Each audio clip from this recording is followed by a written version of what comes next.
Buenos días, bienvenidos al 30º Foro Nacional de Investigación en Salud. En esta ocasión, como parte de las conferencias magistrales, contaremos con la participación del doctor Jesús García Foncillas con el tema Nuevas opciones terapéuticas en cáncer basadas en análisis genómicos. El doctor García Foncillas es médico con especialidad en oncología médica. Tiene doctorado en la Universidad de Navarra y cuenta con estudios postdoctorales en el MD Anderson. Es director del Departamento de Oncología de la Fundación Jiménez Díaz y de la Universidad Autónoma de Madrid. Es director de la División de Oncología Translacional del Instituto de Investigación Sanitaria. Actualmente, el doctor García Foncillas es director del Instituto Oncológico OncoHealth,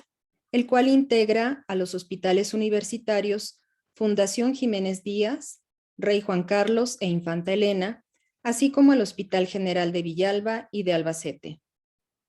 Su labor científica se ha enfocado en la aplicación de la investigación básica al diagnóstico y tratamiento del cáncer, así como a la búsqueda de biomarcadores pronósticos y predictivos, en particular en cáncer de colon. Tiene más de 200 artículos científicos publicados, así como diversos libros especializados. Su labor científica ha sido reconocida en diversas ocasiones, en 2014 como Mejor Investigador del Año y en 2020 como Médico del Año en Investigación Oncológica. Agradecemos nuevamente al doctor Jesús García Foncillas su participación en este foro nacional. Muchas gracias y disfruten. Soy Jesús García Foncillas y quiero ante todo agradecer la amable invitación para poder participar en este evento y la oportunidad que se me brinda para comentar cuál es la realidad terapéutica hoy en cáncer en base al análisis genómico. Estos son mis disclosures. ¿Cuál es la dimensión del problema al cual nos enfrentamos? Si tenemos en cuenta los datos de la Organización Mundial de la Salud, hoy nos enfrentamos a una pandemia donde la incidencia de cáncer es significativamente muy alta y donde de alguna forma tenemos que abordar un problema continuo que afecta a todos los entornos a nivel mundial. En el contexto de Europa, los tumores más frecuentes en mujeres son mama y cáncer colorectal, en varones cáncer de próstata y cáncer de pulmón. Pero es claro que cuando evaluamos la incidencia como la mortalidad, la proyección en el tiempo muestra un incremento significativo. Y de alguna forma los tratamientos que se han ido generando en el abordaje del cáncer han ido de alguna forma señalando puntos claros que son auténticos elementos a considerar. Desde las primeras aproximaciones históricas, hace más de 3000 años antes de Cristo, donde el tratamiento fundamental pivotaba en la cirugía, al inicio del tratamiento basado en radiación, en los albores de 1900, a los comienzos de la quimioterapia en 1940 y a la iniciación de la terapia dirigida, blanco dirigida, a partir de los 80. Hoy estamos en un nuevo escenario que viene marcado por la inmunoterapia. ¿Cómo podemos de alguna forma hacer especial énfasis en cómo podemos dar elementos para vencer este problema? Evidentemente hay una característica que marca lo que es el cáncer y es el conocimiento de la biología. Un factor importante que determina la caracterización de la célula tumoral es la alteración en el control del ciclo celular y la división. En ese sentido, los primeros desarrollos de la quimioterapia fundamentalmente pusieron el foco en lo que es fases críticas del ciclo celular, como es la fase S, con todo el desarrollo de los antimetabolitos, la fase M de mitosis, con todo el desarrollo de los alcaloides de la vinca o de los taxanos, o bien la bleomicina en esa fase G2 entre la fase S y la fase M. Con todo ello, en un contexto de evaluación comparativa en el tratamiento del cáncer de colon metastásico, puede ver cómo de lo que podía ser el cáncer de colon sin tratamiento con lo que de alguna forma era tratamiento de soporte, la mediana de supervivencia era 6 meses, como con la incorporación de las fluoropiriminas llegó a los 10-12 meses. Cuando incorporamos también otros agentes en combinación con los fluoropirimidinas, como el irinotecano o el oxaliplatino, alcanzamos los 14-16 meses, y con la incorporación de lo que de alguna forma es terapias dirigidas, blanco dirigidas, superamos los 20 meses.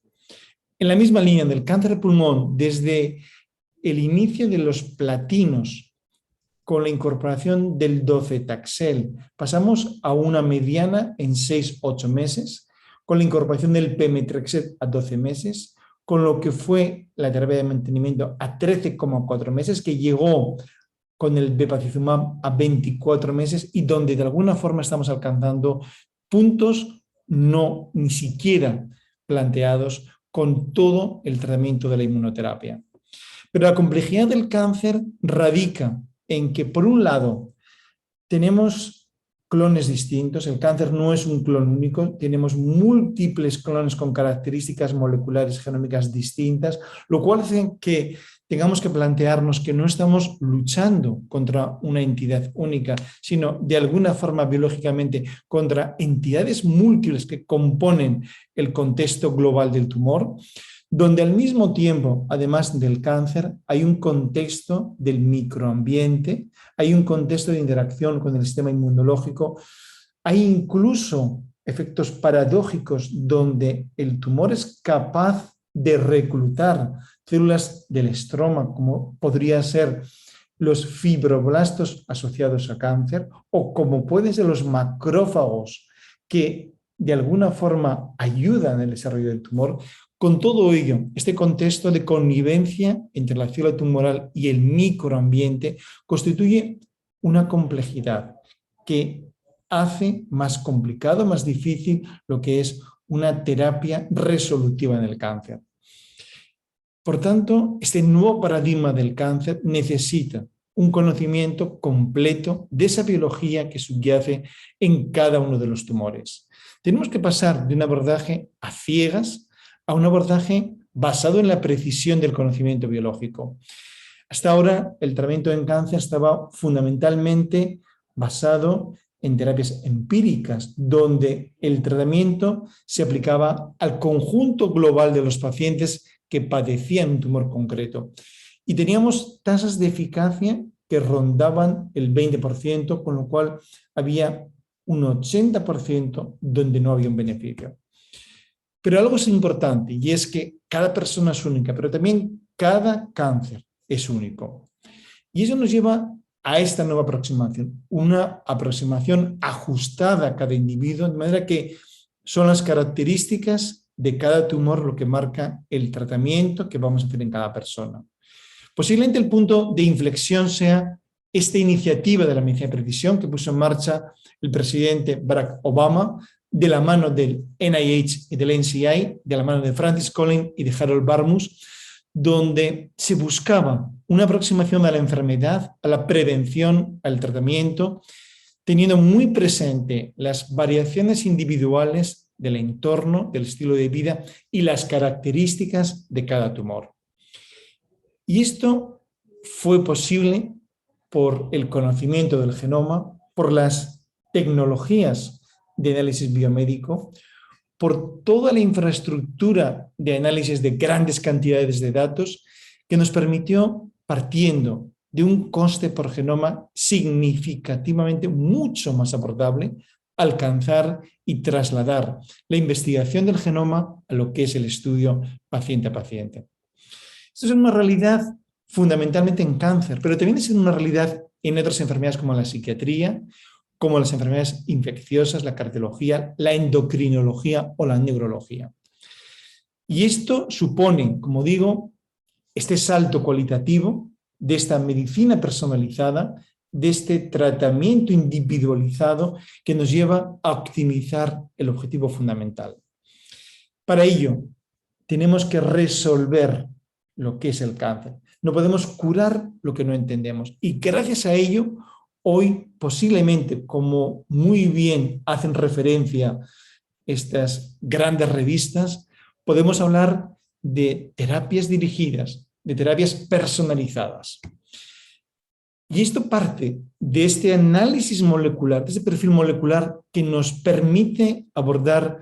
marcadores pronósticos, pero también marcadores predictivos de sensibilidad, de resistencia, de efectos secundarios, y con el conjunto global de toda esta información hacer realidad este objetivo de maximizar el beneficio y minimizar los efectos secundarios. De los estudios de ensayos clínicos, de grandes datos, hemos visto que la aproximación personalizada en los 3 grandes variables que tiene la oncología, que son la tasa de respuesta, la supervivencia libre de progresión y la supervivencia global, conseguimos mucho más beneficio en las 3 variables con la terapia personalizada, tanto en análisis global, en pool de análisis, como en metaanálisis. El número de pacientes que hoy, gracias a esta nueva aproximación,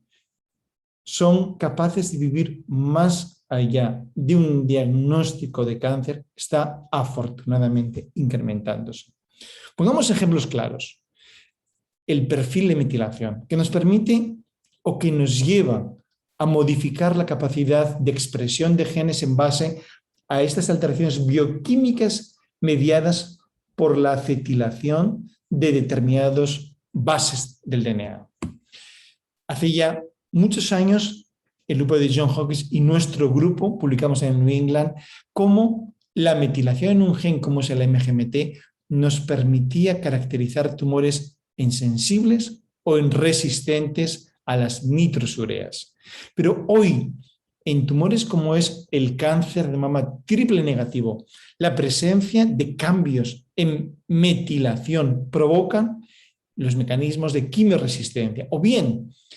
en tumores hormonosensibles, cáncer de mama hormonosensible, podemos marcar también, además de la quimioresistencia, la resistencia a tratamiento hormonal. Y este mecanismo, que es importante, está en la base de lo que es posibles vías que identifican la sensibilidad o la resistencia a tratamientos en inmunoterapia. De manera que la interacción entre la célula tumoral y, por una parte, la célula presentadora de antígenos, pero también lo que es el macrófago o lo que es la célula T citotóxica, viene mediado por mecanismos de regulación de la expresión génica basada en cambios epigenéticos. De manera que la combinación de terapias epigenéticas que modifican el estado de metilación, de acetilación con inmunoterapia, está abriendo la posibilidad de conjugar de forma dirigida tratamientos de inmunoterapia en combinación con terapias epigenéticas, alcanzando en algunos de los ensayos incluso respuestas completas o una estabilización de larga duración. Otro punto importantísimo es la inestabilidad en microsatélites, donde el cambio en este mecanismo de reparación a nivel de las proteínas que reparan los falsos emparejamientos nos lleva a una situación que comparten tumores muy distintos, desde tumores ginecológicos, tumores gastrointestinales, geniturinarios, neuroendocrinos, mama, cabeza y cuello, y donde ocurre desde estadios avanzados a estadios precoces. Hay una relación de esta inestabilidad con la carga mutacional, pero no con lo que es el nivel de expresión de PDL1. De manera que los primeros datos clínicos que marcan cómo es la relación, donde cabe plantearse un tratamiento diferencial para, independientemente de donde esté localizado el tumor, pero todos los tumores con deficiencia en la reparación de falsos emparejamientos se benefician de tratamiento con inmunoterapia, con pembrolizumab, como marca este ensayo clínico, con un beneficio en lo que es supervivencia libre de progresión a los 2 años del 53% o supervivencia a los 2 años global del 64%. Junto a ello, este ensayo clínico, el KEYNOTE 158, tumores diversos, endometrio, estómago, colangiocarcinoma, páncreas, ovario, donde en respuesta objetiva, supervivencia libre de progresión, supervivencia global, hay un beneficio significativo respecto a lo que sería el tratamiento estándar en estos casos. Pero es importante marcar que no toda la alta inestabilidad en microsatélites es igual. Y podemos de alguna forma plantearnos que en el contexto de esta alta inestabilidad hay variantes de nucleótido simple o cambios de inserción de elección que marcarían un score distinto en tumores que todos ellos son de alta inestabilidad, pero que no determinan un mismo nivel de respuesta inmune. En este estudio se define un score, el score basado en lo que caracteriza, en lo que compone esta alta inestabilidad. De manera que aquellos casos con score más alto, donde vamos a encontrar sobre todo alteraciones de inserción de elección, van a ser aquellos con mejor respuesta a la inmunoterapia. Otro punto importantísimo es la reparación a nivel de la recombinación homóloga. Cambios que provocan otro mecanismo distinto de reparación del ADN y donde quizás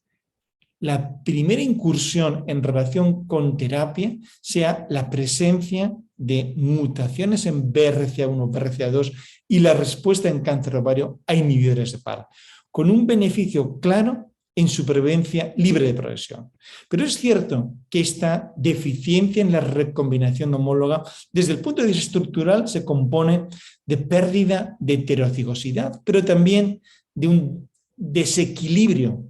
en lo que es a nivel telomérico, en los alelos teloméricos. Ambos dos fenómenos contribuyen a esta deficiencia, de manera que no ya la mutación específica en genes como BRCA, sino más allá, el fenotipo de deficiencia en la recombinación homóloga demuestra, como se observa en este estudio, que existe un beneficio para el tratamiento con inhibidores de PARP. Receptor del factor de crecimiento fibroblástico. Esta molécula, receptor de membrana, donde transmite una señal hacia el núcleo de inducción de la proliferación, de desdiferenciación y de migración, hoy sabemos que alteraciones que comprometen a este receptor 1 a 3 se encuentran a nivel de mutaciones, a nivel de aumento de la amplificación, a nivel de translocaciones y pueden identificarse en tumores tan diversos como en cáncer de mama, urotelio, cervix, endometrio, colangiocarcinoma pulmón. Hoy tenemos inhibidores específicos como el erdafitinib, que en aquellos casos con mutación puntual en FGFR3, la tasa de respuesta llega al 40%. En funciones que afectan a este mismo receptor 3, 11,1, pero en cambio no hay respuesta cuando se afecta el receptor 2. En la misma línea está otra molécula, el 4547. Fíjense que la respuesta sobre todo es en fusión, con una supervivencia libre de progresión de 10 meses, seguido de variantes de nucleótido simple con 3.6 o amplificación con 1.8. Pero es muy importante que más allá del tipo de tumor, la caracterización molecular de qué tipo de alteración, porque va a determinar cuál de estos inhibidores nos puede ofrecer más respuesta. c-MET, receptor de membrana, cuyo ligando, el factor de crecimiento hepatocitario, podemos poner en marcha mecanismos que van a promover la división, la desdiferenciación o la invasividad. Y podemos actuar sobre este receptor con anticuerpos a nivel de lo que es el dominio extracelular o bien con inhibidores de la actividad tirosinquinasa. Los mecanismos fundamentalmente que vamos a encontrar van a ser, por un lado, amplificación génica, como ocurre en cáncer gástrico o en pulmón, o también activación autocrina a través de su ligando fundamental, el HGF, o mutaciones que fundamentalmente van a afectar dos dominios, el dominio quinasa o mutaciones que provocan la pérdida del exón 14. Tenemos fármacos específicos como el tepotinib, que en aquellos casos con pérdida del exón 14 vemos como la determinación en tejido, en biopsia líquida o en ambos nos permite identificar pacientes que pueden llegar a respuestas casi completas o respuestas parciales muy importantes cuando somos capaces de identificar los pacientes que se benefician. O este segundo inhibidor, el capmatinib, no solamente a nivel de mutación, sino también a nivel, como ven, por una parte de esta mutación que provoca la pérdida del exón 14 o de amplificación con un número de copias igual o superior a 10, con un beneficio claro a través de la identificación de los casos de tumores que tienen esta característica. Mutación en BRAF. Como saben, BRAF es un mediador de esa activación que procede de los receptores con actividad tirosinquinasa y que alcanza el núcleo induciendo una supervivencia de la célula tumoral, un aumento de la invasividad y de la proliferación. Es una alteración a nivel de mutación que ocurre en tumores tan diversos como el tiroides, melanoma, cáncer de colon ovario, como en cáncer de pulmón, y donde podemos plantear tratamiento que bloquea no solamente el BRAF, sino por debajo del BRAF, MEK, con esa doble inhibición basada con dabrafenib más trametinib, y en base a los datos de este estudio del NCI Match, con una tasa de respuesta parcial de 37,9, de estabilización de 37,9, con una supervivencia libre de progresión de 11,4 y una supervivencia global de 28,6 meses. Hoy tenemos ya nuevos inhibidores, como es el linfarenib, donde la tasa de respuesta objetiva llega a 34% en pacientes multitratados. Mutación en KRAS recoge, transmite esa señal, como decía antes, viene de los receptores con actividad tirosinquinasa y que alcanza el núcleo.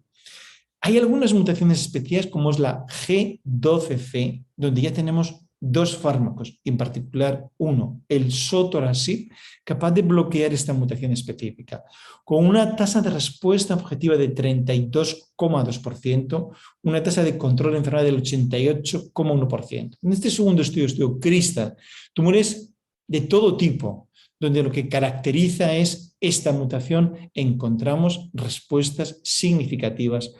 con una duración importante. Mutación en ER2. Receptor de membrana de la familia de EGFR, que va a poner en marcha, a través de su activación constitutiva por la presencia de esta mutación,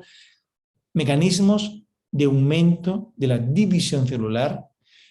de inhibición de la apoptosis e incluso de inducción de angiogénesis.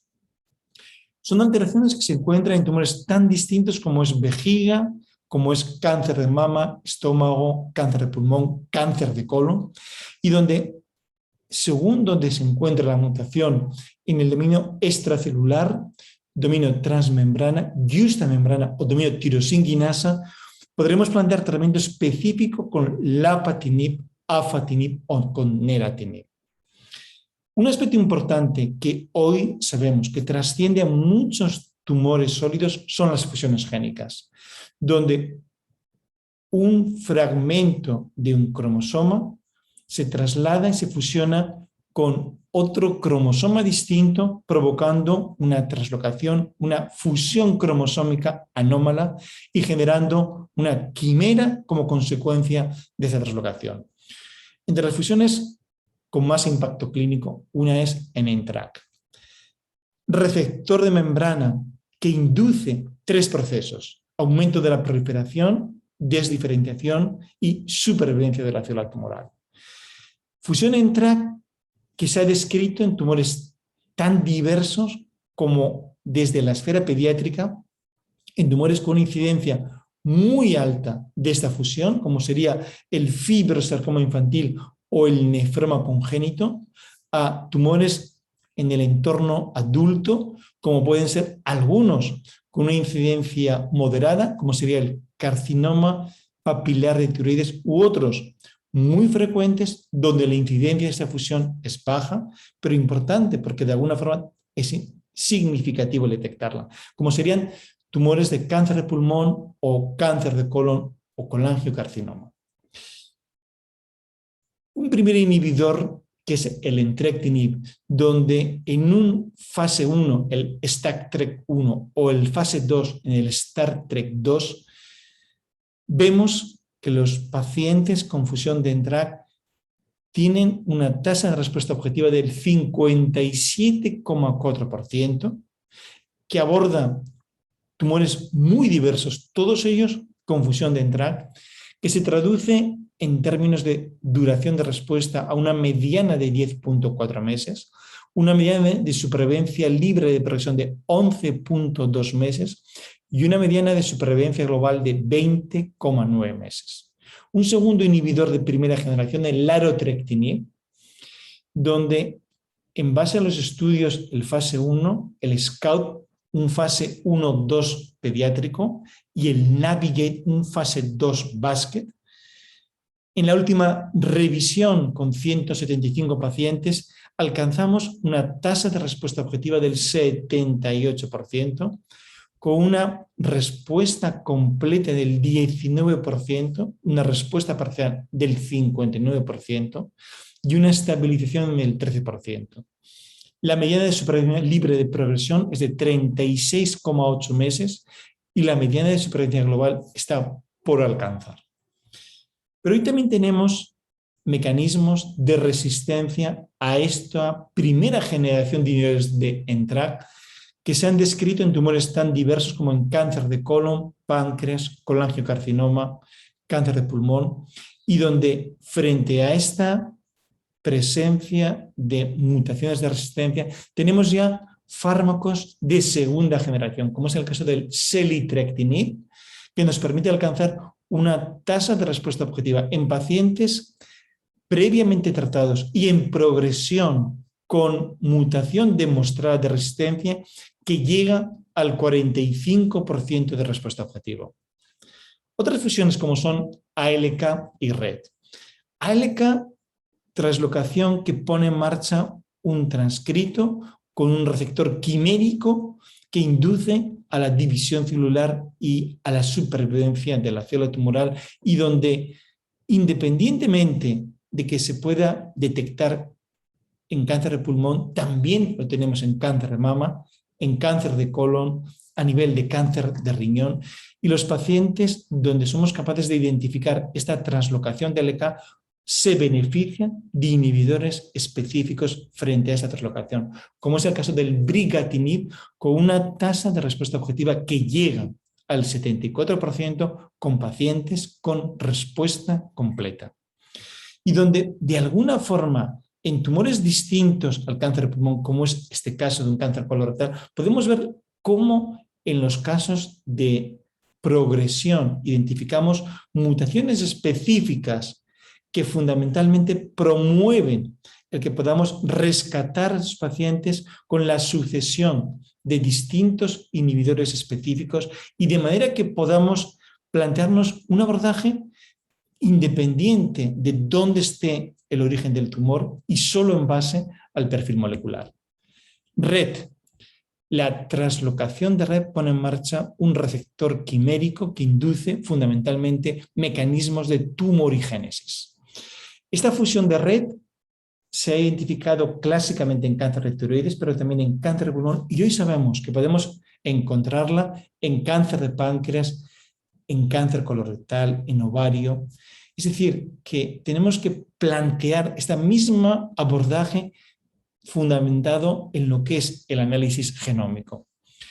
Frente a los casos de fusión en red, independientemente del tumor, contamos hoy con dos inhibidores específicos. Uno, el selpercatinib, con una tasa de respuesta objetiva del 68%, una mediana de supervivencia libre de progresión de 18,4 meses. En pacientes que no han recibido tratamiento previo, esta tasa de respuesta alcanza el 85%. O fármacos como el pralsetinib, en pacientes pretratados con una tasa de respuesta del 58% y una mediana de supervivencia libre de progresión todavía no alcanzada. Evidentemente, el análisis de estas alteraciones podemos llevarlo a cabo a través de muestra de tumor sólido, pero hoy se abre un camino importante como es la biopsia líquida, donde sabemos que el tumor es capaz de poner en circulación en el torrente sanguíneo